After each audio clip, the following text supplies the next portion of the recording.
ਮਾਤਾ ਜੀ ਕੀ ਨਾਮ ਹੈ ਜੀ ਤੁਹਾਡਾ? गिरजा देवी। ਮਾਤਾ ਜੀ ਅੰਮ੍ਰਿਤਪਾਲ ਫੜਿਆ ਗਿਆ, ਕੀ ਕਹਿਣਾ ਚਾਹੁੰਦੇ ਹੋ?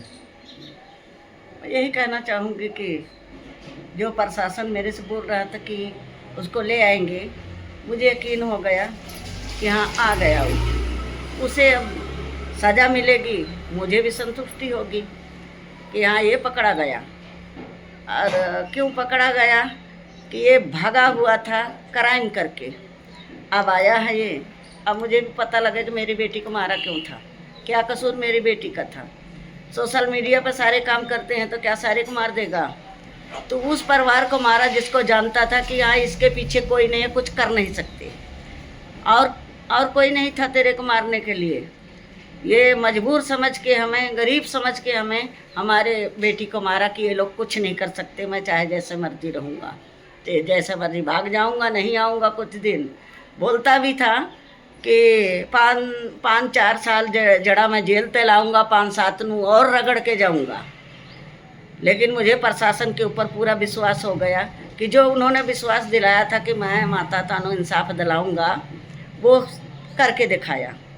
बस मेरे को यही इतना तसल्ली होगी कि आ गया, बाकी मेरी बेटी की कभी कमी कभी पूरी नहीं होगी। ਕਮਲ ਕੌਰ ਦੇ ਜਾਣ ਨਾਲ ਤੁਹਾਡੇ ਪਰਿਵਾਰ ਤੇ ਕੀ ਅਸਰ ਪਿਆ ਜੀ? बहुत बड़ा असर पड़ा है कि वो उसको अकेला नहीं मारा, उसने सारे परिवार को मार दिया, क्योंकि वो ही हमारे घर का रखवाला थी, सब कुछ वही देखती थी। उसने बहुत गलत काम किया है।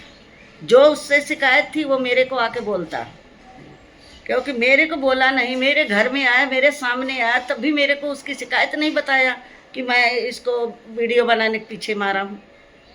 मेरे घर में आया तो मेरे से बताता, तू और भी किसी को लेके आता, जनानियाँ लेके आता, जत्थेदार अपना लेके आता, मेरे दरवाजे आते, कहते कि हाँ ये वीडियो बनाती है, तुम्हारे धर्म को कभी वो गलत कही हो या तुम्हारे ऊपर कोई टिप्पणी की हो, कुछ गलत बोला हो तो उसको मेरे से बताते। कभी ऐसा उसका वीडियो कोई बता ही नहीं सकता कि ऐसे कभी धर्म बारे बोला होगा। मेरी बेटी गुरुद्वारे भी जाती थी, वहाँ भी जाके मत्था टेकती थी, वहाँ लंगर खा के आती थी। वो कभी भी किसी भी धर्म की कभी बुराई नहीं की थी मेरी बेटी। और चाहे घर में हम गरीब हैं, घर को भी देखती थी, लेकिन फिर भी जो गरीब देखती थी उसको भी अपने पल्ले से निकाल के वो दे देती थी। जैसे लोग बोलते हैं ना 10वां हिस्सा देना चाहिए, जैसे किसी के दवाई के पीछे कोई बैठा है उसको दे देती थी। कभी जूता चप्पल झुग्गियों में लेके चले जाना है, बांट के आना है, कभी कुछ बना के लेके ड्राम में भर के लेके जाना है, गरीबों को दे के आना है। मेरी बेटी ये भी काम करती थी, ये तेरे को नहीं दिखाई दिया?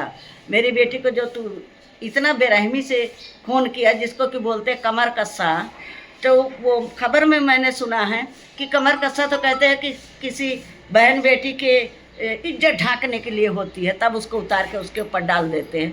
तो उस कमर कस्से से मेरी बेटी की फांसी लगा के मारा है।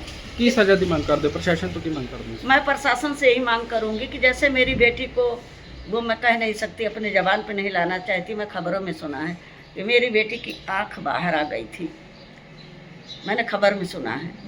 तो मैं चाहती हूँ प्रशासन से यही मांग कि उसके साथ भी ऐसा ही होना चाहिए कि उसकी भी आँख बाहर आ जाए, उसको ऐसी सज़ा मिलनी चाहिए।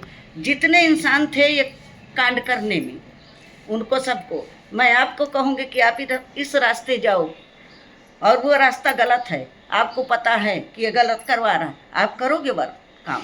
जो 3 बंदे और थे, जब ये बोला कि इसको सौदा ला दो, तो उनको तीनों बंदों को इसको पकड़ के बाहर करना था, पकड़ लेना था। कहते शोर मचाते, कहते ये हम लोगों से ये कांड करवा रहा है। तब तो 3 बंदे जो है कि वो दोषी ना होते, उन्होंने मिलके इसका साथ दिया। 2 बंदे उसका कमर कस्सा खींचा था और ये मुंह दबाया था। मेरे को SSP जो कौंडल थे वो मीडिया वाले के सामने बात कर रहे थे, तब मेरे को पता चला कि ये 15 मिनट मेरी बेटी का सांस नहीं निकला, तब तक ये मुँह दबा के रखा था। मुँह दबाया था, वो लोग खींचे थे, वरना कितनी बेरहमी से ये मारा है। एक बंदा को फांसी होती, एक झटके में मार देते। ਤੁਸੀਂ ਸਜ਼ਾ ਦੀ ਮੰਗ ਕਰਦੇ ਜੀ? ਹਾਂ फांसी, बस उसकी फांसी होना चाहिए बस। ਠੀਕ ਹੈ।